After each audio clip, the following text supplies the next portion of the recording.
Hyderabad Osmania university arts కళాశాల వద్ద రాష్ట్ర ST cell vice president Bhimarao Nayak ఆధ్వర్యంలో కేటీఆర్ దిష్టిబొమ్మను దహనం చేశారు. ఈ సందర్భంగా వారు మాట్లాడుతూ కాంగ్రెస్ పార్టీ మేనిఫెస్టోను 420 అని సంబోధించడం కేటీఆర్ సిగ్గుమారిన చర్యగా భావిస్తున్నామన్నారు. కేటీఆర్ ధోరణి మార్చుకోకపోతే రాబో రోజుల్లో భౌతిక దాడులకు వెనకాడబోమని హెచ్చరించారు. తెలంగాణ కాంగ్రెస్ పార్టీ మేనిఫెస్టో అంటే తెలంగాణ రాష్ట్ర 4 కోట్ల ప్రజల ఆకాంక్ష అన్నారు.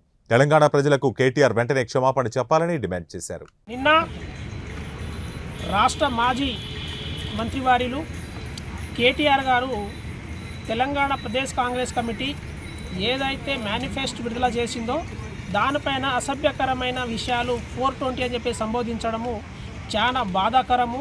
ఆయన నైతిక విలువను తనే దిగజార్చుకోవడం అనేది మేము భావిస్తూ ఉన్నాము. మేము ఒకటే తెలియజేసేది, మీరు 9 సంవత్సరాలు అధికారంలో ఉండి కనీసం ఏ ఒక్క కుటుంబానికి నేరుగా లబ్ధి కూర్చే ఏ పథకాలు కూడా పెట్టలేదు. అలా కాకుండా కాంగ్రెస్ పార్టీ మీ పాలన చూసింది, మీ గడిల పాలన చూసింది.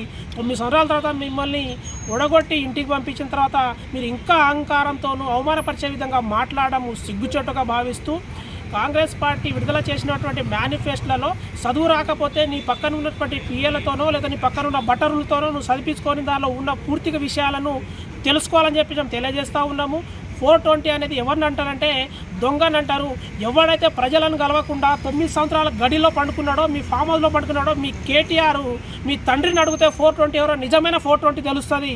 కానీ ఈరోజు కాంగ్రెస్ పార్టీ మేనిఫెస్టోలను మీరు 420తో సంబోధించడం అనేది మీ కుటుంబానికి వర్తిస్తుంది, కానీ కాంగ్రెస్ పార్టీ కాదని చెప్పేసి మేము తెలియజేస్తూ ఉన్నాము.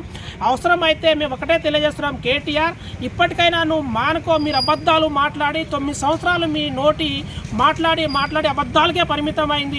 ఇంకా అబద్ధాలను, ఇంకా ప్రజలను ఇంకా మభ్యపెట్టి రేపు వచ్చేటువంటి పార్లమెంట్ ఎలక్షన్లు దృష్టిలో పెట్టుకొని అబద్ధాలు ప్రచారం చేయకండి. ప్రజాక్షేత్రంలో ప్రజాస్వామ్యంలో నైతిక విలువలతో కూడుకున్నటువంటి ప్రజాస్వామ్యంలో రాజకీయాలు చేయాలి, కానీ ఇటువంటి అవాస్తవాలను చెప్పి ప్రజలను మభ్యపెట్టాలని చెప్పి తెలియజేస్తూ ఉన్నాము.